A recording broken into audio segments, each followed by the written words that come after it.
capítulo 37, que diz assim: a visão de um vale de ossos secos. Veio sobre mim a mão do Senhor, e o Senhor me levou em espírito e me pôs no meio de um vale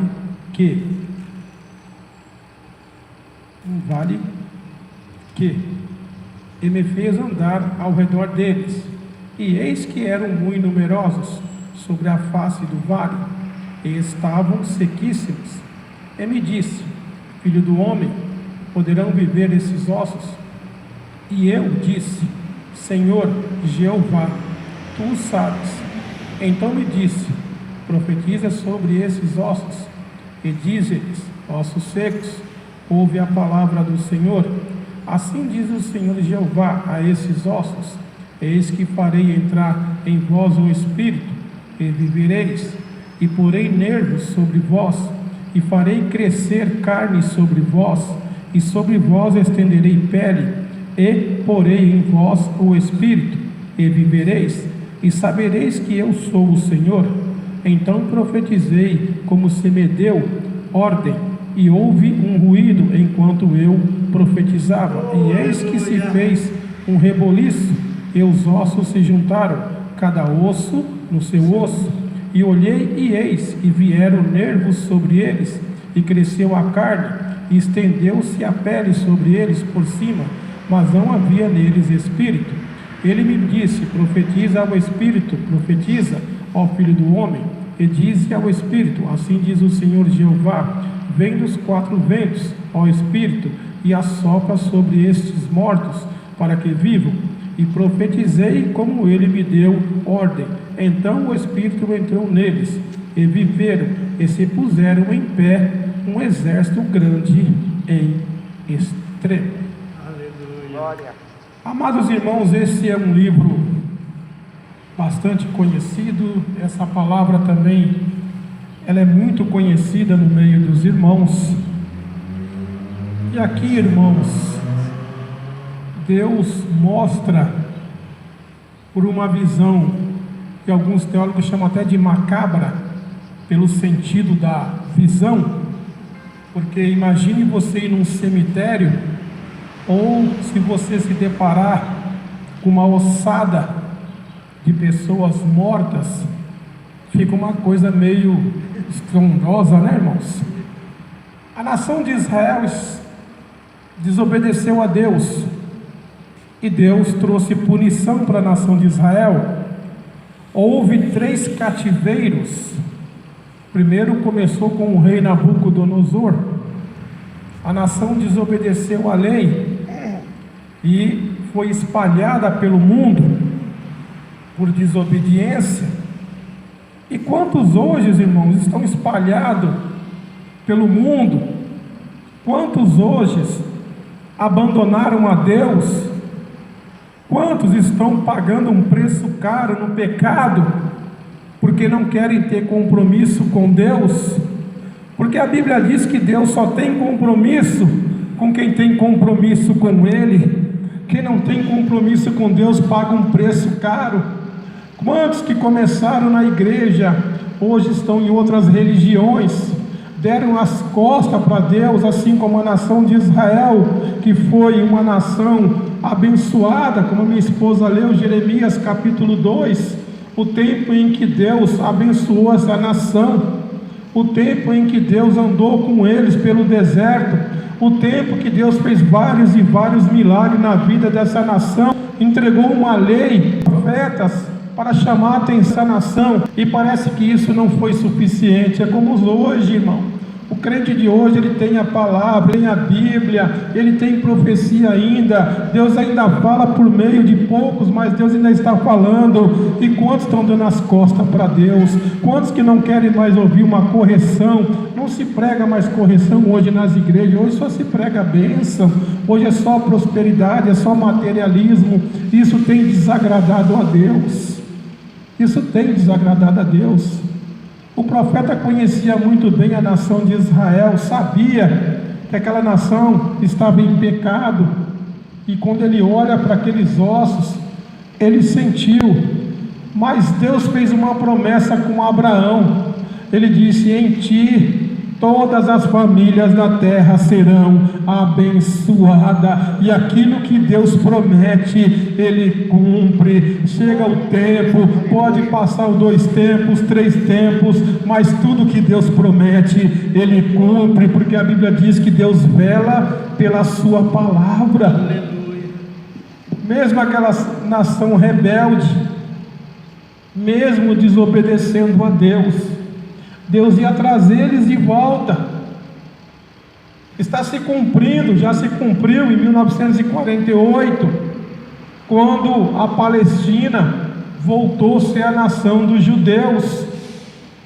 Porque os judeus, irmão, por mais coração duro que eles tenham, eles não permitem que um judeu case com pessoas de outras religiões até os dias de hoje.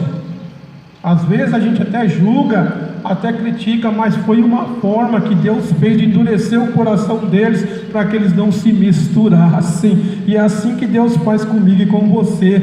Ele não quer que nós se misture. Ele quer um povo santo, Ele quer um povo separado, Ele quer um povo compromissado com a sua palavra, porque o que conta para o Senhor é a sua santidade, é o teu testemunho que você dá. Então Ezequiel sabia que aquele povo já tinha se dispersado, aquele povo tinha desprezado a lei de Moisés e pagou com a própria vida.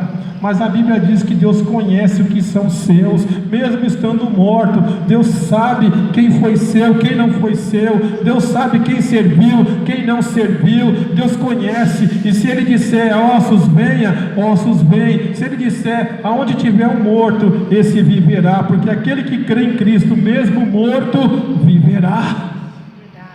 Viverá. Então Deus sabia. O profeta ficou atônito com aquela visão, olhou para aquele vale de ossos secos, que ali também, irmão, era um vale de castigo. Existia um muro muito grande ali, e as pessoas que pecavam eram jogadas por detrás desse muro, e lá ficava. Ninguém nem enterrava, como castigo, como punição.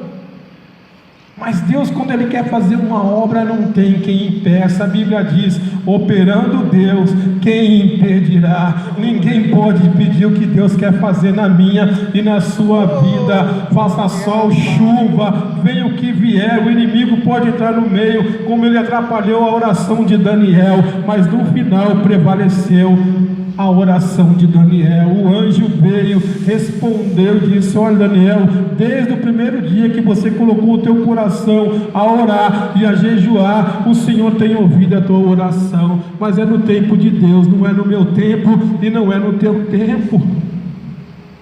Ezequiel, um homem de Deus, ele diz: veio sobre mim a mão do Senhor, e o Senhor me levou em espírito e me pôs no meio de um vale que estava cheio de ossos. Veio a mão do Senhor. Muitas das vezes estamos angustiados também, irmãos, passando por problemas. Às vezes nada dá certo. Tentamos uma coisa, não dá. Tentamos outra coisa, não dá. Às vezes murmuramos, às vezes criticamos, mas a gente não olha os feitos que o Senhor tem feito na nossa vida. Muitas das vezes Deus fez tanta coisa, mas a gente fica grudado só numa coisa. Enquanto aquilo ali não sair, eu não sossego. Mas se diz Deus: no meu tempo vai sair, no seu tempo não vai sair não. Eu arranco toda a angústia, eu arranco toda a depressão, eu arranco o que tiver que arrancar para te deixar você calmo. Mas tenha paciência e creia que eu sou contigo. A mão do Senhor sempre está ao nosso derredor, porque a Bíblia diz que o anjo do Senhor acampa ao lado daqueles que o temem. Temer a Deus é o princípio da sabedoria. Quer ser sábio, tema a Deus, respeita a Deus, obedeça a Deus. Só Ele, toda honra e toda glória pertence ao Senhor, não pertence a mais ninguém. Só pertence ao Pai, ao Filho e ao Espírito Santo. Só através dele, por ele, por mais ninguém. Uns confiam em religiões, outros confiam em presidente, outros confiam em juiz. Não que eles não mereçam crédito, mas o nosso maior crédito está em Deus. Só Deus é por nós. E quem será contra nós? Ninguém. Nem o diabo, nem a morte, nem a doença, nem o câncer, nem a AIDS. Nada nos impede, nada nos tira do verdadeiro amor de Deus. Aleluia. Nada. E me fez andar ao redor deles, e eis que eram muito numerosos sobre a face do vale, e estavam sequíssimos. Olha só que Deus fez com ele. Na visão foi tomado em espírito.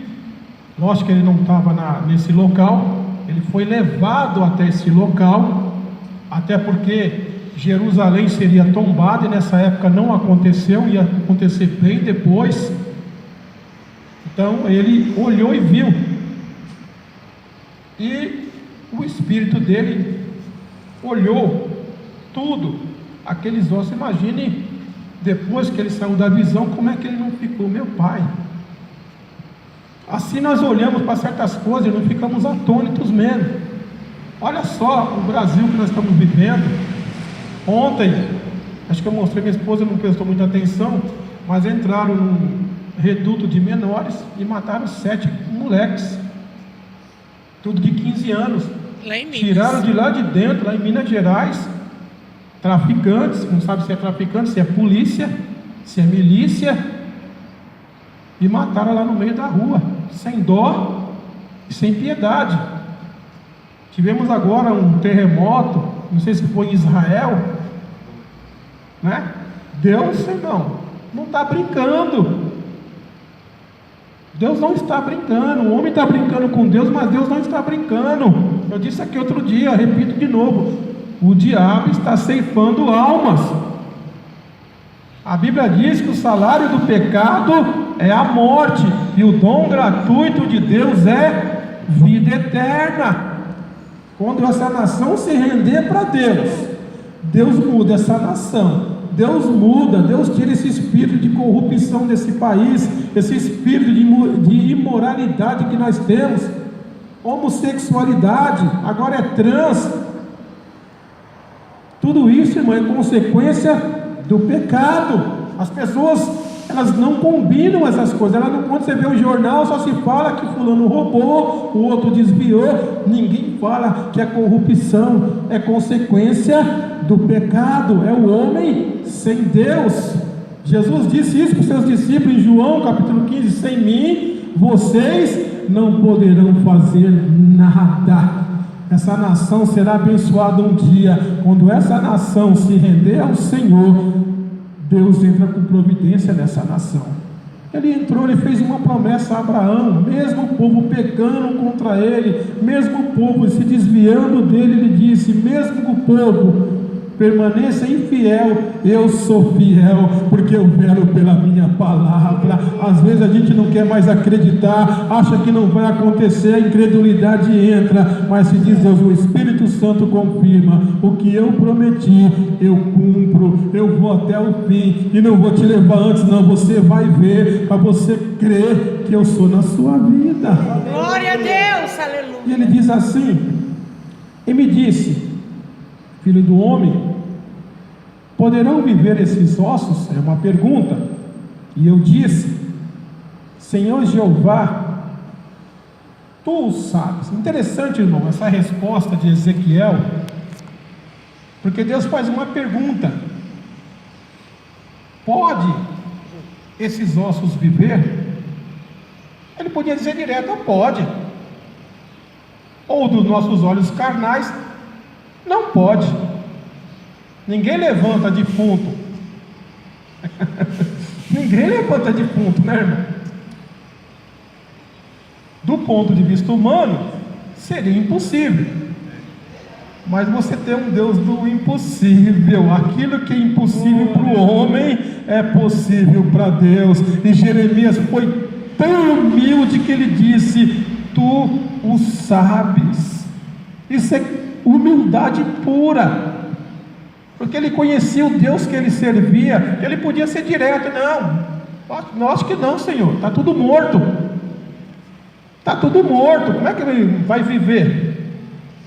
Mas Deus é o Deus de vivo e de morto também, porque tudo está na sua mão. A vida e a morte está na mão de Deus. Essa nação, até aquele momento, poderia estar morta, e estava morta, mas a promessa do Senhor não volta atrás, porque ele disse: olha, Abraão, em ti todas as famílias da terra serão abençoadas. Mesmo ele sendo infiel, eu vou permanecer fiel. Lá em Romanos capítulo 11, o apóstolo Paulo fala que eles vão voltar, que a promessa é para eles também, para nós e para ele. Mesmo eles estando ali desviados da verdade, com o coração endurecido, eu sou com eles. O que eu prometi, eu velo pela minha palavra. Os judeus, irmãos, são ricos quase no mundo inteiro, e eles não se misturam mesmo, viu? Não se misturam mesmo.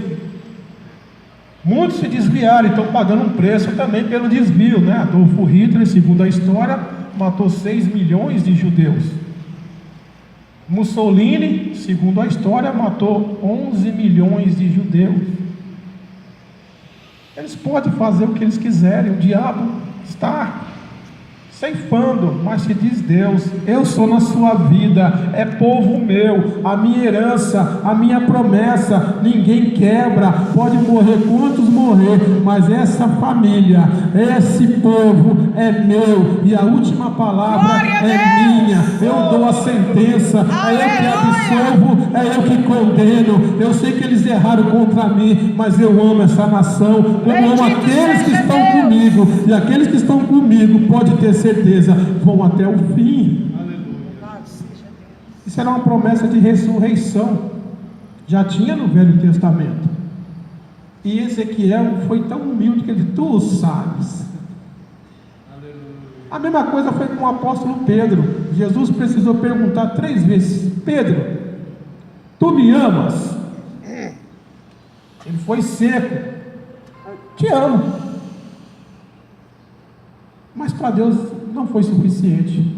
Às vezes, irmãos, somos secos com Deus. Você crê? Eu creio. Eu creio. Mas às vezes ainda não é a fé que Deus quer. E ele pergunta de novo: Pedro, tu me amas? Eu amo, Senhor. Mas ainda não estava bom para Deus. Tem crente que ele está na igreja, ele confessa uma fé, mas ele ainda está meio seco, ele ainda não está do jeito que Deus quer, está seguindo, está vindo para a igreja, mas ainda não está do jeito que Deus quer. Ainda tem, como eu falo para minha esposa, umas quirelinhas para tirar, e todos nós temos, irmãos. Se eu não erro no A, eu erro no B. Ninguém é perfeito. E na terceira vez que ele pergunta, ele dá a mesma resposta de Ezequiel: Pedro, tu me amas? E ele responde: tu o sabes. Sabe o que é isso, irmão? Deus conhece os seus. Deus sabe quem realmente é fiel, quem está na igreja e é fiel, mesmo na sua fraqueza, independente de nível de conhecimento. O Senhor sabe. Olha, minha irmã, ela pode ter os defeitos dela, mas ela me ama, mas ela não me desvém, pois ela não me deixa. Ela não me deixa. Ela não desdenha de mim. Ela me obedece. Tem erro sim, vou corrigindo devagar, mas ela me ama e vela pela minha palavra. Versículo 4: então me disse: profetiza sobre esses ossos, e dize-lhes: ossos secos, ouve a palavra do Senhor. Irmãos, temos que tomar muito cuidado com certas profecias que se falam dentro da igreja. Esse negócio profetiza para o teu irmão, profetiza para a tua irmã, nós temos que tomar muito cuidado. Infelizmente, irmão, está cheio as igrejas com irmãos querendo profetizar, sem Deus ter mandado profetizar.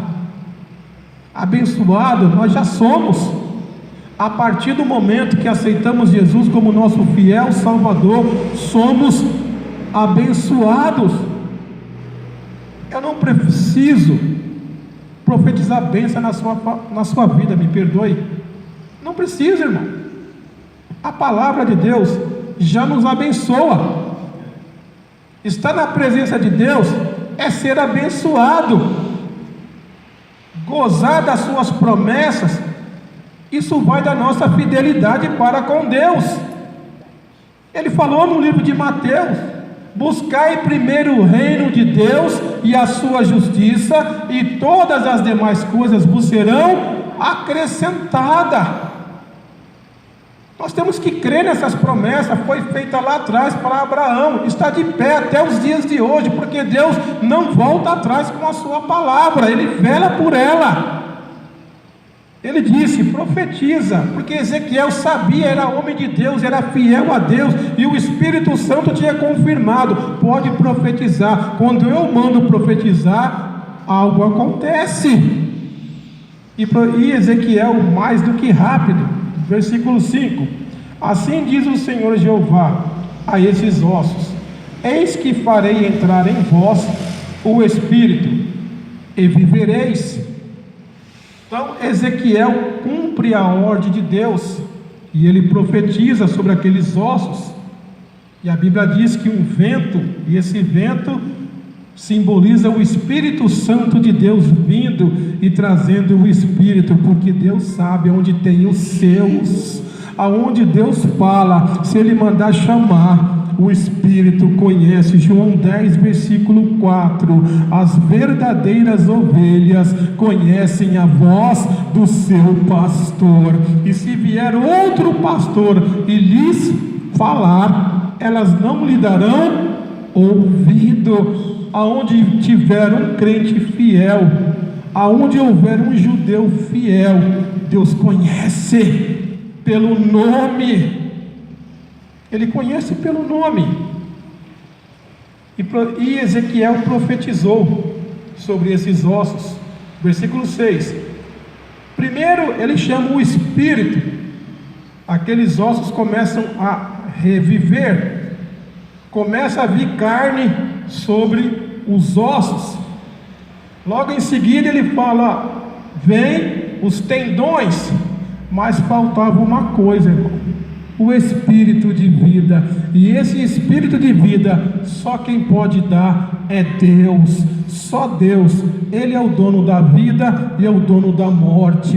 E Deus profetizou que esses ossos viveriam, e aqueles ossos viveram. Isso simboliza que a nação de Israel, por mais que ela esteja dispersa no mundo inteiro, ela vai voltar naquele grande dia, e a promessa vai se finalizar, porque Deus é fiel com a sua promessa e Ele não volta atrás. Ele diz: e porei nervos sobre vós, e farei crescer carne sobre vós, e sobre vós estenderei pele, e porei em vós o Espírito, e vivereis, e sabereis que eu sou o Senhor. É Deus, irmão. Deus cura, Deus liberta, Deus continua fazendo milagres até os dias de hoje. Cegos estão vendo, paralíticos estão andando, porque Deus conhece todo o nosso corpo e todo o nosso interior. E te diz Deus, irmãos: eu permaneço fiel. Se você for fiel comigo, você vai comer o melhor dessa terra.